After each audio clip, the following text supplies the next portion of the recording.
చిన్న ప్రార్థన చేసుకున్నాం. పరిశుద్ధ గొప్ప దేవా నీకు స్తోత్రం నాయన. ఇదిగో తండ్రి, నీ శరీరము తిని నీ రక్తము త్రాగువాడికి నిత్య జీవం అని చెప్పిన నీ వాగ్దానం గురించి, నీ మాట గురించి మేము ధ్యానిస్తుండగా నాయన, ఇందులో ఉన్న సత్యము మర్మాలు మాకు బోధించమని నీవే నిజమైన శరీరధారిగా వచ్చిన దేవాది దేవుడవు తండ్రి నాయన. వాక్యం ఉన్న ప్రభా నాయన మాతో మాట్లాడి మమ్మల్ని బలపరిచి నీలో ఉన్న శక్తి ప్రభావం మాకు దాయిచ్యమని తండ్రి కుమార పరిశుద్ధాత్మలో యేసయ్య నామములో ప్రార్థన వేడుకుంటూ కొనుక్కుంటున్నాం తండ్రి. ఆమేన్. ప్రైజ్ లార్డ్ అండి. దేవునికి మహిమ కలుగును గాక. మరి ఈరోజు దేవాది దేవుడు మనకిస్తున్న వాక్యాంశం ఏంటంటే, నా శరీరమును తిని నా రక్తమును త్రాగు వానికి నిత్య జీవము కలదు. మరి ఇది ఎక్కడ ఉందంటే యోహాను సువార్త 6వ అధ్యాయము మరి 54వ వచనంలో ఉంటుందండి. యోహాను సువార్త 6వ అధ్యాయము 54వ వచనంలో క్లియర్గా మాట్లాడుతున్న మాట ఇది. యేసు ప్రభువారు మరి తన శిష్యులతో మరి మనతో మాట్లాడుతున్న మాట ఏంటంటే, నా శరీరమును తిని నా రక్తమును త్రాగువానికి నిత్య జీవము కలదు. Praise the Lord. దేవునికి మహిమ కలుగును గాక. ఇదేంటి ఈ నిత్య జీవం అంటే ఏంటి? మరి నా శరీరం అంటే ఆయన శరీరం ఏమై ఉన్నది, ఆయన రక్తం అంటే మనం ఏ రకంగా స్వీకరించబోతున్నాము అనే సత్యాల గురించి మరి ఈరోజు మీకు ఎన్ని అపోహలు ఉన్నాయో ఈ విషయంలో మరి నాకైతే తెలియదు. కానీ మరి నాకు దేవాది దేవుడు చెప్పిన మాటల్ని మీకు బోధిస్తుండగా, మీకు చెప్తుండగా దేవుడు మీతో మాట్లాడను గాక. నిజమైన నిత్య జీవము గురించిన సత్యాలు అంత మాత్రమే కాదు, ఆయన శరీరము ఆయన రక్తంలో మనం ఏ రీతిగా పాలు భాగస్వాములం అవుతామో, ఏ రీతిగా మనం పొందుకోగలమో అనే సత్యాన్ని ఈరోజు మనం ధ్యానిస్తుండగా దేవుడు మనతో మాట్లాడను గాక.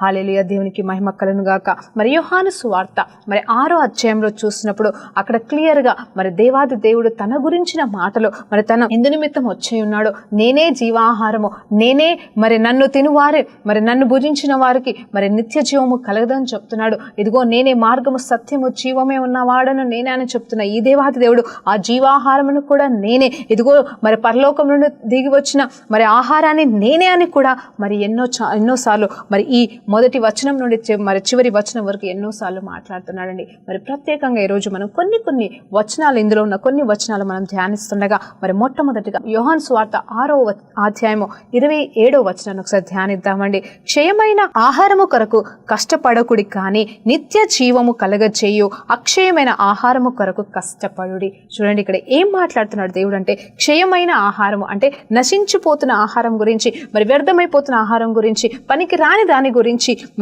మరి నువ్వు కష్టపడకు, కానీ ఇదిగో నిత్య జీవము కలగజేయు, నిత్య జీవాన్ని ఇచ్చే మరి అక్షయమైన శ్రేష్టమైన ఆహారము కొరకు, నిత్యంగా ఉండే ఆహారము కొరకు నువ్వు కష్టపడమని చెప్తున్నాడు. మనుష్య కుమారుడు దానిని మీకు ఇచ్చుచున్నాడు అంటే, మనుష్య కుమారుడు అంటే ఇక్కడ ఎవరో కాదండి, యేసు ప్రభు వారు మనకి ఇవ్వబోతున్నాడు.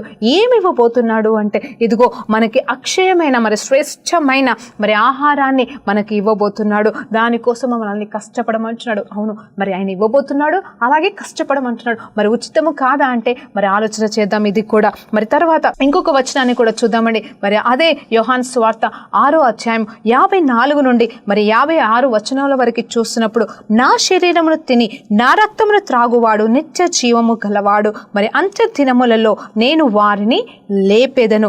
మరి నా శరీరము నిజమైన ఆహారమై నా రక్తము నిజమైన పానమునై ఉన్నవని చెప్తున్నాడు.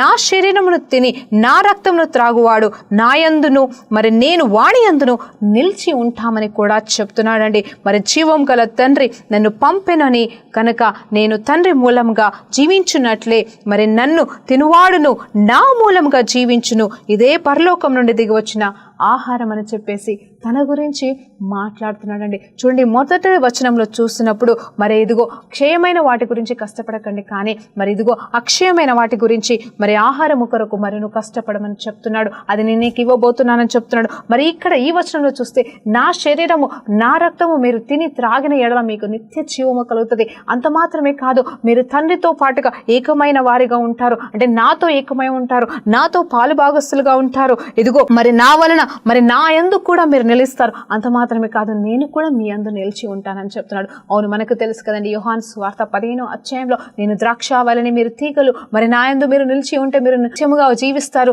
మరి మీకు దీవెన ఆశీర్వాదాలు ఉంటాయని చెప్పేసి అక్కడ కూడా మరి తండ్రి, పరలోకపు తండ్రి వ్యవసాయకుడు అని చెప్తూ మరి మాట్లాడుతున్న మాటలు మనకు తెలుసు. మరి ఈ రోజు మరి అదైతే ఆయనతో పాటుగా సంబంధం గురించి, సహవాసం గురించి, మరి ఆయనతో ఎలా నిలిచి ఉండాలని గురించి అక్కడ చెప్తున్న మర్మాలు ఒక ఎత్తైతే, మరి ఈ రోజు ఇక్కడ మనం ధ్యానిస్తున్న వివరిస్తున్న ఈ మాటలు, ఈ సత్యాలు మరోవైపున ఉన్నాయండి. అంటే ఇవి కూడా మరి దేవుని చేత పలికబడినవి, లిఖించబడిన సత్యాలు. మనము మరి శరీరము రక్తము అంటే మనకి గుర్తుకొచ్చేది ఏంటంటే మరి బల్లారాధన, మరి కమ్యూనన్ అంటాము, మరి ప్రభురాత్రి భోజనం అంటాం కదండి. మరి సంఘాలలో మనం ప్రతి ఆదివారం మరి కొన్ని సంఘాలు అయితే మరి వీలును బట్టి వారి అనుకూలతను బట్టి మరి మొదటి ఆదివారాలు ఇస్తూ ఉన్నారు. మరి కొన్ని చోట్లయితే మరి ఎప్పుడైతే ఆరాధన జరుగుతుందో ఆరాధన జరుగు చోటెల్లా మరి శరీర రక్తంలో పాలుభాగస్తులు అవుతూ మరి ఆరాధనలో మరి ఆ బల్లారాధనలో పాలుభాగస్తులు అవుతున్నారండి. అది కేవలం సంఘానికే పరిమితం అవుతుంది, సంఘంలోనే తీసుకుంటున్నారు. అది కూడా మనకి తెలిసిన సత్యమే. హల్లెలూయా, దేవునికి మహిమ కలుగును గాక. కానీ ఈ రోజు మీకు కొన్ని సత్యాలు ఈ విషయంలో మీకు బోధించాలని ఆశ కలిగిన, అది దేవాది దేవుడు నాకు బయలుపరిచిన సత్యాలండి. ప్రైజ్ ది లార్డ్, దేవునికి మహిమ కలుగును గాక. ఇది ఎవరిని నేను అంటే నెగిటివ్గా నడిపించడానికో లేకపోతే మీకు తప్పుడు బోధ చెప్పడానికి నేను ఇక్కడ లేను. కానీ మరి నిజంగా ఒక్కసారి ఆత్మస్వరూపుడు, ఆ సత్యస్వరూపైన ఆత్మ ఈరోజు మీతో కూడా మాట్లాడుతుండగా నా ద్వారా మరి మీకు బయలుపరుస్తున్న సత్యాన్ని మీరు గ్రహించాలని నేను కోరుకుంటున్నానండి. మరి ఒకసారి మరి యోహాను సువార్త మరి 54 నుండి మరి ఆ 3 వచనాలు చదువుకున్నాం కదండి. మరి ఎట్లా మరి ఆయనతో జీవిస్తే, ఆయనతో నివసిస్తే మాత్రమే కాదు, ఆయనని తింటే కూడా అని ఉంటుంది. మరి ఆ తినడం అంటే ఏంటి అంటే మరి నిజంగా 2 రకాలుగా ఉంటాయండి. ఒకటి మరి నిజంగా మరి ఆయన శరీరంగా భావిస్తూ మనం తింటున్న రొట్టె ముక్కలండి. మరి ఎవరు ఏ సంఘంలో ఏ రీతిగా ఇస్తున్నారో ఆ రీతిగా భుజిస్తున్న ఆ శరీరము మరి ఏ రకంగా వారు పానీయము చేయడానికి అంటే తాగడానికి స్వీకరిస్తున్న ఆ లిక్విడ్ ఏదైతే ఉందో అది ద్రాక్ష రసమే కావచ్చు, లేకపోతే ఒక నీరే కావచ్చు, అది ఏదైతే వాళ్ళు మరి ఆ పద్ధతి ఆ రోజు అది దాన్ని స్వీకరిస్తున్నారో అది ఆయన రక్తంగా మనం భావిస్తున్నామండి. నిజం చెప్పాలంటే మనం ఎప్పుడైతే దాని మీద ప్రార్థన చేసినప్పుడు అంటే మరి అవి నిజముగా మరి సాదృశ్యాలు కావు, కానీ అవి డైరెక్ట్గా మనం ప్రార్థన చేస్తున్నప్పుడు మరి విశ్వాసంతో మనం ప్రార్థన చేస్తున్నప్పుడు ఏమి జరుగుతుందంటే మరి శరీరముగా మరి రక్తముగా మనం మారుతున్నాయని మనము విశ్వసించి మనం స్వీకరిస్తున్నాం. ఎంతో మంది చెప్తారు అది మరి అయోగ్యతగా తీసుకోకూడదు, మరి దాని గురించిన సత్యాలు తెలియకుండా తీసుకోకూడదు అని కూడా మనకి తెలుసండి. ఇవన్నీ కూడా వాక్యాలు ఉన్నాయి. మరి కొరింథీ రాసిన పత్రికలో మరి పౌలు పత్రికలలో మరి ఎన్నోసార్లు మరి వీటి గురించిన సత్యాలు రాయబడి ఉన్నాయి. మీరు ఏ రీతిగా భోజనం చేయాలి, ఏ రీతిగా మరి ఆయన శరీర రక్తంలో పాలుభాగస్తులు అవ్వాలనే సత్యాల గురించి మనకు అక్కడ తెలుసు. కానీ ఈరోజు నేను ఆ వాటికంటే ఎక్కువగా ఈరోజు ఇక్కడ ఈ అధ్యాయంలో యేసు ప్రభు వారి స్వయాన తను పలికిన మాటల గురించి మీతో పలుకుతున్నానండి. హల్లెలూయా, దేవునికి మహిమ కలుగును గాక. ఇంకొక వచనం చూద్దామండి. దీనిని తినువాడు మరి 50వ వచనం, నేను 6వ అధ్యాయంలోనే ఉన్నానండి. మొత్తం 6వ అధ్యాయంలోనే మనం ధ్యానించబోతున్నాం కాబట్టి మరి 50వ వచనాన్ని ఒక్కసారి చదివితే ఇదిగో చూడండి, మీరు దీనిని తినువాడు చావకుండునట్లు పరలోకము నుండి దిగి వచ్చిన ఆహారము మీదే, మరి పరలోకము నుండి దిగి వచ్చిన జీవాహారము నేనే. ఎవడైనను ఈ ఆహారము భుజించితే వాడెల్లప్పుడూ జీవించును, మరియు నేనిచ్చు ఆహారము లోకమునకును జీవము కొరకనైన నా శరీరమే అని నీతో నిశ్చయముగా చెప్తున్నానన్నాడు. దానికంటే ముందున్న 47వ వచనంలో ఏం మాట్లాడుతున్నాడు చూస్తే ఇదిగో విశ్వసించు వాడే నిత్య జీవము కలవాడు అని కూడా చెప్తున్నాడు. చూడండి, ఇక్కడ నాకు అర్థమైన విషయాలు చూస్తే మొదటిగా 27వ వచనం, అలాగే 47వ వచనం, అలాగనే మరి 54వ వచనం, ఈ 3 వచనాలని మనం ఆలోచన చేసి ధ్యానించినప్పుడు మనకు అర్థమవుతున్న విషయం ఏంటంటే అవును, ఆయనే మనకి ఇవ్వబోతున్నాడు. ఆయన శరీరాన్ని ఆయన భోజనాన్ని అంటే మనకి ఇవ్వబోతున్నాడు. అంత మాత్రమే కాదు, విశ్వసించిన వాడు మాత్రమే నిత్య జీవాన్ని పొందుకుంటాడు. ఇక్కడ 3 చోట్ల కూడా నిత్య జీవం గురించి క్లియర్గా రాయబడింది. మరి మొట్టమొదటిగా మనం నిత్య జీవము అంటే ఏంటి మనం ఫస్ట్ తెలుసుకుందామండి.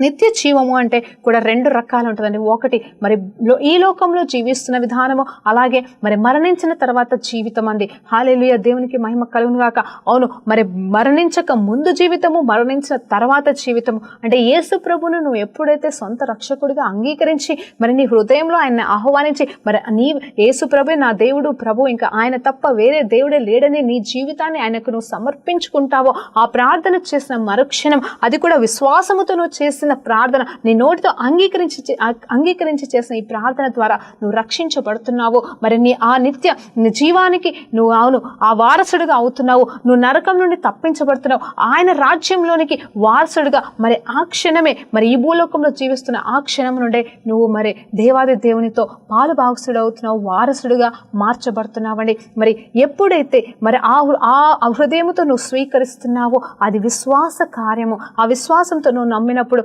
మనం పొందుకున్నప్పుడు దేవుడు నిన్ను నిత్య జీవంలోనికి వెళ్ళడానికి అర్హత కలగజేస్తున్నాడు నీకు.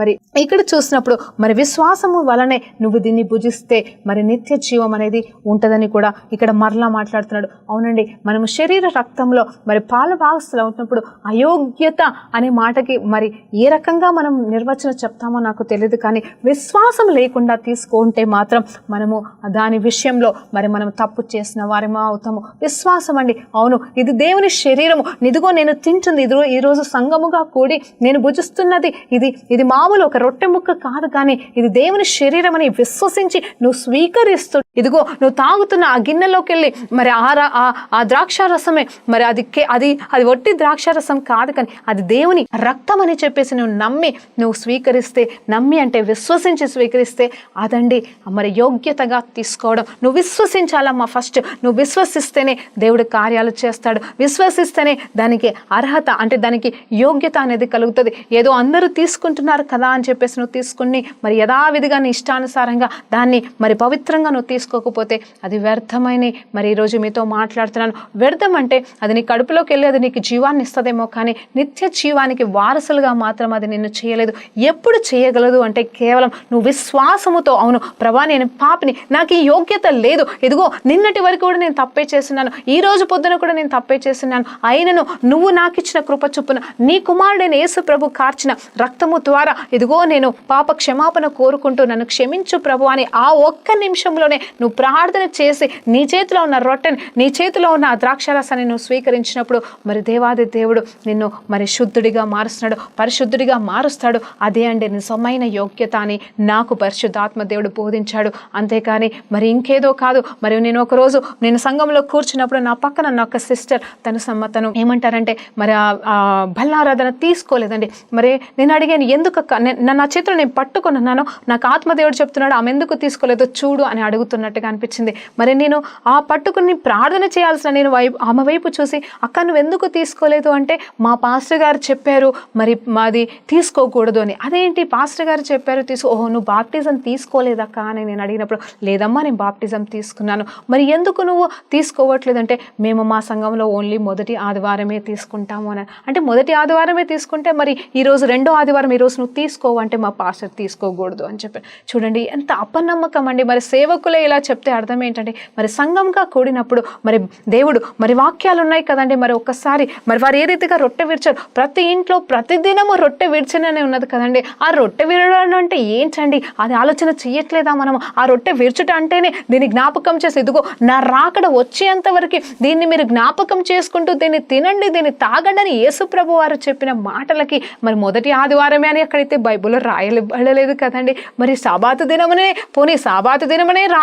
తినండి తాగండి అని దేవుడు చెప్పట్లేదు. కానీ మీరు కూడుకున్నప్పుడల్లా దీన్ని జ్ఞాపకం చేసుకోండి, నన్ను జ్ఞాపకం చేసుకోమని చెప్పాడే, కానీ దాన్ని మొదటి ఆదివారంగా ముద్రించలేదు, అది రెండో ఆదివారంగా ముద్రించబడలేదండి. అప్పుడు వెంటనే ఆ మాట చెప్పినప్పుడు తను ఆందోళన కలిగింది. మరి వెంటనే మరి నేను తీసుకోవాలని అనిపిస్తుందమ్మా అని ఒకటి మాట, నేనేమో తెలియదక్క తీసుకోవాలి అని ఒక్క మాటకి ఆమెకి ఎలా ప్రోత్సాహం వచ్చిందో నాకు అర్థం కాలేదు. కానీ అయ్యో నేను తీసుకోలేకపోతున్నాను ఒక బాధ ఆమె లోపలికి రావడం జరిగిందండి. నిజమే చెప్తున్నాను, నా చేతిలో ఉన్న ఆ రొట్టె ముక్కని వెంటనే విరిచి తనకి సగం ఇచ్చాను, నా చేతిలో ఉన్న చిన్న ఆ గ్లాస్ని తీసి నేను కొంచెం తాగి తనకి ఇచ్చానండి. ఇది కాదా అండి దేవుడు చెప్పిన ప్రభురాత్రి భోజనం, ఇది కాదా అండి రొట్టె విరుట అంటే అని నేను నాకు ఆత్మదేవుడు మరి జవాబునిచ్చి బలపరిచాడమ్మా. హల్లెలూయా, దేవునికి మహిమ కలుగును గాక. నేనేమంటున్నానంటే ఆ పాస్టర్ ఎవరో నాకు తెలియదు, ఏ ఊరు అయినానో నాకు తెలియదు, నేను అతన్ని నిర్ణయించడానికి నేను లేను. కానీ మరి వాక్యాన్ని మరి తారుమారు చేస్తున్నాము, మనకు తెలియదు, మనకు అనుకూలతలోనికి మనకేదో అవును కుదరక మొదటి ఆదివారం అని పెట్టుకున్నామేమో, ప్రతి ఆదివారం అంతమందికి ఇవ్వడానికి కుదరక పెట్టుకున్నామేమో. కానీ నిజం చెప్పాలంటే ప్రతి దినం మనము కూడుకున్న యేసు నామములో కూడుకున్న ప్రతి చోట, ఎక్కడండి సంఘంలో మాత్రమే కాదు, ప్రతి ఇంట రొట్టె విరిచారని ఉన్న మాట ఎంత నిజమో ప్రతి ఇంట్లో కూడా మనము రొట్టె విరచడానికి మరి దేవుడు సర్వ అర్హత మనకిచ్చి ఉన్నాడని ఈరోజు మీతో నేను చెప్తున్నాను. నువ్వు కుటుంబంగా నువ్వు స్వీకరించవచ్చు, నువ్వు ఒంటరిగా దేవునితో పాటుగా ప్రార్థన చేసి స్వీకరించవచ్చు అని ఈరోజు మీతో చెప్తున్నాను. నేను మీ విశ్వాసానికి నేను వ్యతిరేకిని కాదు, మీరు విశ్వాసముతో తీసుకుంటే దేవుడు దాన్ని అనుమతిస్తున్నాడని మాత్రం చెప్తున్నాను. మీ విశ్వాసాన్ని నేను కొట్టుపడాను, మీరు నా లాగా మారాలని నేను చెప్పిందే కరెక్ట్ అని పాటించమని చెప్పట్లేదు. కానీ దయచేసి మొదటి ఆదివారానికి బల్లారాధన పరిమితం చేయకండి. దయచేసి మరి సంఘములో మరి ముందుకు సాగాల్సిన వారు, సంఘ కాపరులుగా ఉన్న మీరు ప్రతి ఆదివారము మరి మీరు ఏ సంఘానికి చెందిన వారైనా సరే ప్రతి ఆదివారం కనీసము సంఘంలో మరి మీరు బల్లారాధన ఇవ్వమని మిమ్మల్ని దేవుడి పేరుట వేడుకుంటున్నానండి. హల్లెలూయా, దేవునికి మహిమ కలుగును గాక. ఇదొక సత్యం నేను చెప్పాలనుకుంటున్నాను. అసలు ఈ శరీరం ఏమిటి అనేది చూస్తే ఆయన శరీరముగా ఉంది. మరి ఈ శరీరము ఏమై ఉంది అంటే ఆయన దిగి వచ్చిన, ఆయన ఏ రూపంలో దిగి వచ్చాడో ఆయన శరీరం మన కోసం నల్లగొట్టబడిందండి. అంత మాత్రమే కాదు, ఈ రక్తం కూడా ఎవరి రక్తం మనం స్వీకరిస్తున్నామంటే యేసు ప్రభు వారి రక్తం. ఏ రక్తం అయితే చిలకరించబడిందో, ఏ రక్తం అయితే కార్చబడిందో, ఇదిగో మరి పరలోకంలో మరి ఆ కరుణా పీఠం మీద చిలకరించబడిందో మరి అదే రక్తం అండి. హల్లెలూయా, దేవునికి మహిమ కలుగును గాక. అందులో నిత్య జీవం ఉందంట. Praise the Lord. అది మనం విశ్వసించి స్వీకరించాలంట. ఇది జ్ఞాపకం చేసుకోండి, అప్పటి వరకు నా రాకడ వచ్చేంతవరకు అని చెప్పేసి దేవుడు చెప్తున్నాడు. మరొక్కసారి మాట చెప్తున్నందుకు దేవుడికే మహిమ కలుగును కాకమ్మా. ఇదిగో మరి పాత నిబంధనలో ఏ రీతిగా ఉంది అనేది చూస్తే, పాత నిబంధన ప్రకారంగా చూస్తే మరి మన పాపముల నిమిత్తం మరి యేసు ప్రభు వారు మరి ఏర్పాటు చేసిన మరి తండ్రి ఏర్పాటు చేసింది ఏంటంటే మరి దానికి ఒక సొల్యూషన్ ఇచ్చాడు. ఏంటంటే మరి కోడల రక్తము, మరి జంతువుల రక్తము, మరి మూగ జంతువుల రక్తాన్ని మరి మనం అక్కడ కార్చడం అనేది జరిగింది, మరి చిలకరించడం అనేది జరిగింది. ఎక్కడండి? మరి దేవుని మందసం పైన. అంత మాత్రమే కాదు, ఆ శరీరము ఏ శరీరం అయితే మరి చంపబడిందో మరి ఆ శరీరాన్ని, మరి ఆ జంతువుల శరీరాన్ని మరి వాళ్ళు భుజించారు. కొన్ని సందర్భాలలో మరి కొన్ని సందర్భాలు అంటే అర్పణల గురించి వెళ్ళదలుచుకోలేదండి ఇప్పుడు నేను, కానీ కొన్ని అర్పణలో మరి మొత్తం కాల్చి బూడిద చేశారు. మరి కొన్ని విషయాల్లో కొన్ని చోట్లయితే మరి ఆ శరీరాన్ని భుజించమని కూడా దేవుడు చెప్పాడు. మరి ఏ సందర్భాల్లో భుజించమని చెప్పాడు, ఏ సందర్భంలో దాన్ని కంప్లీట్గా కాల్చివేయండి, ఊరవతల పడేయండి, ఆ బూడిద కూడా అసలు మీ ఆవరణలో ఉండకూడదు, ఊరవతలో పడేయమని కూడా చెప్పిన సందర్భాలు ఉన్నాయి. అవన్నీ కూడా మన లేవి గ్రంథంలో మనం చదువుకుంటే తెలుస్తాయి. ఇప్పుడు నేనేమంటున్నానంటే నిజమే, కానీ ఒక్కటి జ్ఞాపకం చేసుకోండి. మరి అప్పుడు ఆ శరీరాన్ని తినమని చెప్పిన దేవాది దేవుడు మరి అక్కడ యాజకులు తిన్నారండి. మరి వాళ్ళు మరి వారి ఇళ్ళల్లో కూడా మరి పస్కా పండుగ రోజు కూడా మరి వాళ్ళు భుజించారు కదండి. మరి తెల్లారి వరకు ఉంచకుండా భుజించారు. ఇవన్నీ మనకి తెలిసిందే.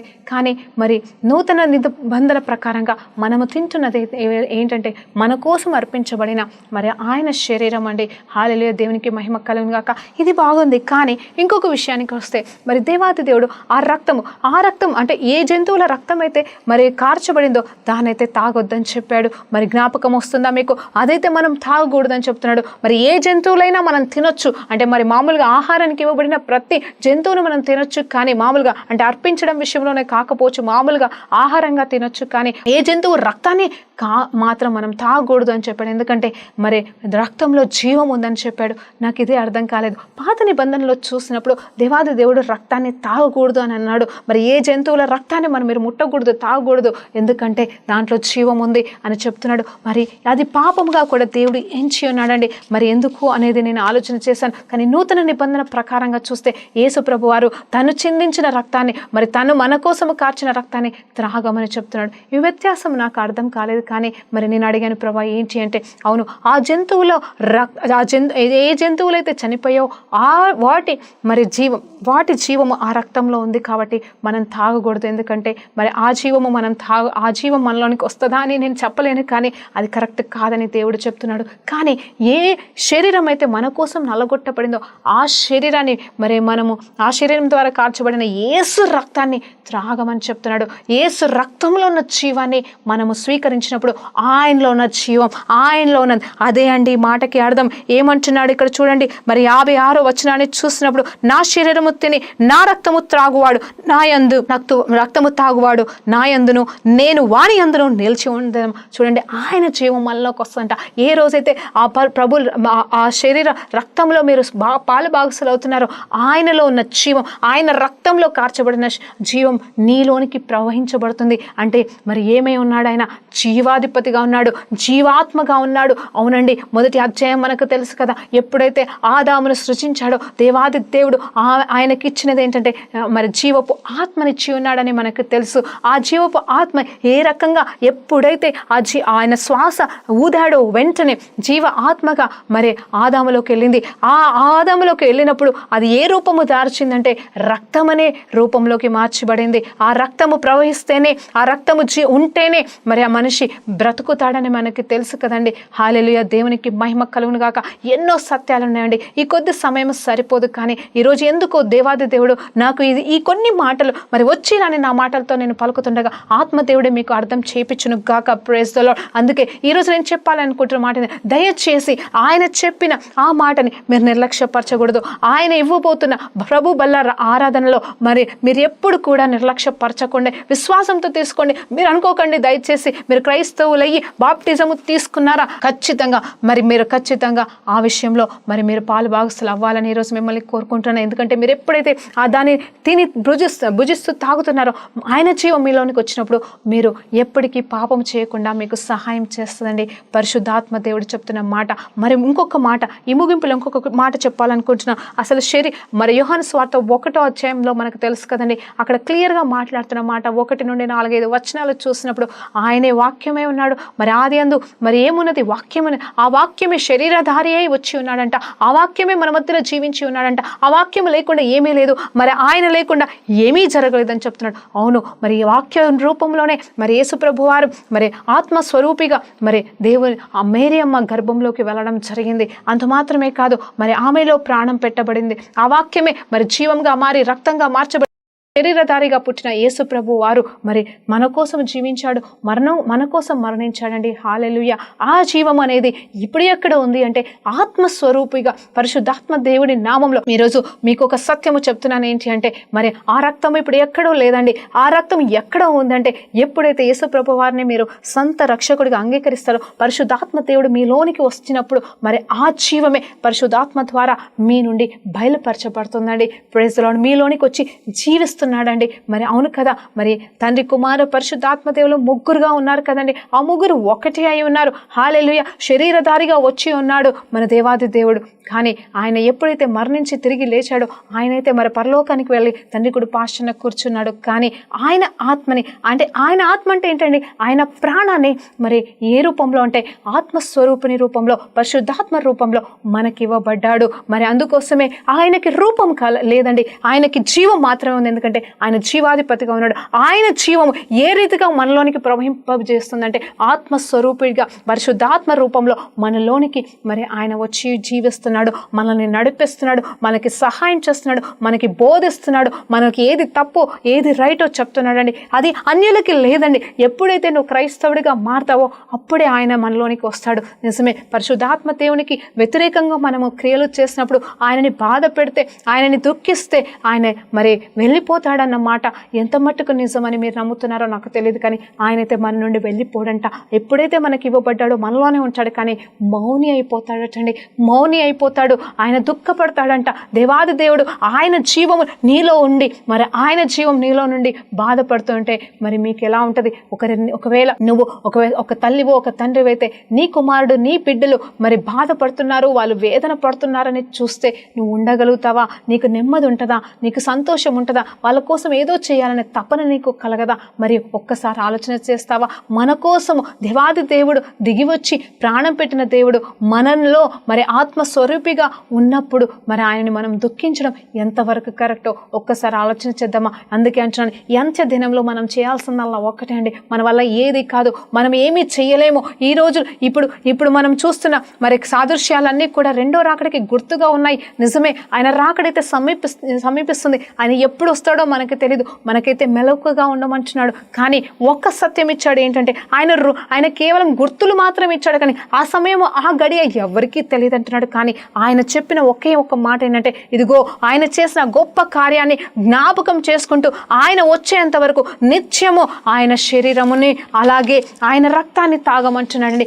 మానక తాగమంటున్నాడు, మానక తినమంటున్నాడు. ఇదిగో ఆ మానక తినడం అంటే ఏంటంటే ఆయన వాక్యాన్ని మనం భుజించాలి. అంత మాత్రమే కాదు, ఇదిగో ఆయన శరీరంకి సాదృశ్యమైన ఆ రొట్టెను ద్రాక్షారసాన్ని మనము బల్లారాధనగా సంఘంలో తీసుకున్నప్పుడు దాన్ని మనము మిస్ అవ్వకుండా తీసుకోవాలని ఈరోజు దేవుడి పేరిట మరొక్కసారి మిమ్మల్ని గద్దిస్తున్నాండి. హల్లెలూయా. దేవునికి మహిమ కలుగును గాక. సంఘ కాపర్లారా మీతో మాట్లాడుతున్నాను. ఖచ్చితంగా మీరు మీ ఆరాధన ఆ సమయంలోనే మాత్రమే కాదు, మీరు కూడుకున్న ఎప్పుడల్లా కనీసం గృహ కూడికల్లో కావచ్చు. అవునండి, ఎక్కడెక్కడైతే మీరు కూడుకుంటున్నారో, ఒకవేళ పాస్టర్ లేని సమయంలో వాళ్ళకి విశ్వాసం లేకపోతే లెట్ దెమ్ నాట్ టేక్ వాళ్ళు తీసుకోకపోని, కానీ అట్లీస్ట్ సంఘ కాపరిగా మీరు ఏ గృహానికన్నా వెళ్ళినప్పుడు కావచ్చు, లేకపోతే ఏ విశ్వాసి అనారోగ్య పరిస్థితిలో ఉన్నప్పుడు కావచ్చు, దయచేసి వెళ్ళి ఇవ్వమని నేను మిమ్మల్ని దేవుడి పేరిట కోరుకుంటున్నాను. ఎందుకంటే ప్రతి దినము రొట్టె విరవమని, ప్రతి దినము నన్ను జ్ఞాపకం చేసుకోమని దేవుడు చెప్తున్నాడే, కానీ ఒక వారం ఒక రోజు అని దేవుడు పెట్టలేదమ్మా.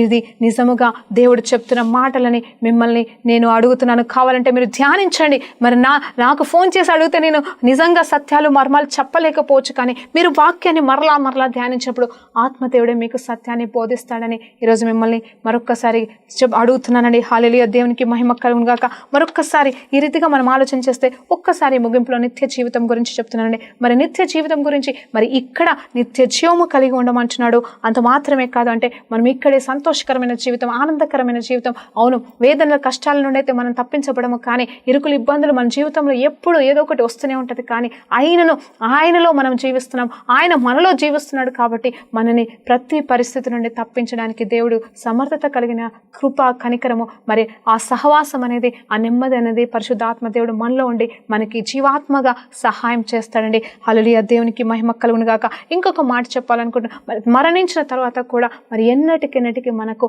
మరి నరకం అనేది ఉండదని కూడా దేవుడు చెప్తున్నాడు. అంటే మనం అగ్నికి పాత్రలము కాదు, కానీ పరలోకానికే పాత్రలమని, ఆయన సన్నిధిలో నిత్యము స్తుతించే భాగ్యాన్ని దేవుడు మనకి ఇవ్వబోతున్నాడమ్మా. మరి ఒక్కసారి బటర్ఫ్లై గురించి ఆలోచన చేస్తే, మరి బొంత పురుగు ఏదైతే మరి బటర్ఫ్లైగా మారుతుందో, మరి అవును, అన్నీ కూడా దేవుడు మరి ప్రతి బొంత పురుగును దేవుడు మరి బటర్ఫ్లైగా మారాలని రూపించాడండి. ఈ విషయాన్ని నేను గతంలో కూడా ఒక మెసేజ్లో చెప్పి ఉన్నాను, మరలా చెప్తున్నాను. ఏంటి అంటే, మరి ప్రతి బొంత పురుగుని కూడా దేవుడు మరి దాన్ని ఏ రకంగా చేశాడు అంటే, మరి బటర్ఫ్లై అవ్వడానికి చేశాడు, కానీ అనుకోని రీతిగా అవి మధ్యలోనే చనిపోతున్నాయండి. మరి అవి చచ్చిపోతున్నాయి, కానీ కొన్ని మాత్రం ఖచ్చితంగా బటర్ఫ్లై అవుతున్నాయి. బటర్ఫ్లై అయిన తర్వాత అవి ఎంతకాలం జీవిస్తాయంటే, మరి ఎంతో కాలం జీవించే కొన్ని రోజులు జీవిస్తాయంట. మరి ఇది పురుగే అది పురుగే అండి. అంటే రూపాంతరము పొందుకున్న తర్వాత, నూతనత్వానికి వచ్చిన తర్వాత, నూతన జీవం, నూతనమైన మార్పు అది పొందుకున్న తర్వాత, ఇది కూడా పురుగే అది కూడా పురుగే. తేడా ఏంటంటే, ఆ పురుగుకి బొంత పురుగుగా ఉన్నప్పుడు దానికి రెక్కలు లేవండి, కానీ ఎప్పుడైతే మరి అది బటర్ఫ్లైగా మారుతుందో, మరి చిలుకలాగా మారుతుందో, దానికి రెక్కలు వస్తాయటండి. హల్లెలూయా. నేను గ్రహించింది ఏంటంటే, ఆ రెక్కలకి మరణం అనేది ఉండదంటండి. పురుగు కూడా, అంటే ఆ బటర్ఫ్లై అయితే చనిపోతుంది, దాని ప్రాణం పోతుంది, కానీ మీరు గమనిస్తే ఆ బటర్ఫ్లై మాత్రం మీరు కావాలంటే దాన్ని చచ్చిపోయింది దొరికితే దాన్ని తీసి మరి దాచిపెట్టుకోండి. కొన్ని సంవత్సరాల వరకు కాదు, నిత్యం ఎప్పుడు కూడా అది ఎండిపోవడం కానీ, మాడిపోవడం కానీ, వాసన పట్టడం కానీ ఉండదు. అంటే ఆ రెక్కలకి నిజమైన నిత్య జీవం అనేది దేవాది దేవుడు ఇస్తాడండి. అదే నిజమైన రూపాంతర అనుభవం. ఆ రూపాంతర అనుభవం మనం పొందుకోవాలంటే ఆయన శరీరము, ఆయన రక్తంలో మనం పాలుభాగస్తులు అవ్వాలండి. ఈ వాగ్దానాన్ని మన పట్ల దేవుడు ఈ రోజు నుండి ఈ అంత్య దినంలో మన పట్ల నెరవేర్చబడుతుండగా ఆయనతో మనం ముందుకు సాగదాం. ప్రార్థన చేసుకుందాం. పరిశుద్ధ గొప్ప దేవానికి స్తోత్రం, స్తుతి, మహిమ, ఘనత ఈ ప్రభావం చెల్లించుకుంటున్నాం రాజా. ఈ సమయంలో ప్రభా, నీ నిత్య జీవమును గురించి, నీ శరీరం గురించి, నీ రక్తం గురించి మేము ధ్యానిస్తుండగా ప్రభా, నిత్యము నీలో పాలుభాగస్వామ్యం అయ్యే భాగ్యాన్ని మాకు దయచేయమని యేసు నామములో ప్రార్థన వేడుకుంటూ పొందుకుంటున్నాం తండ్రి. ఆమేన్. ప్రైజ్ లార్డ్ అండి. ఆమేన్.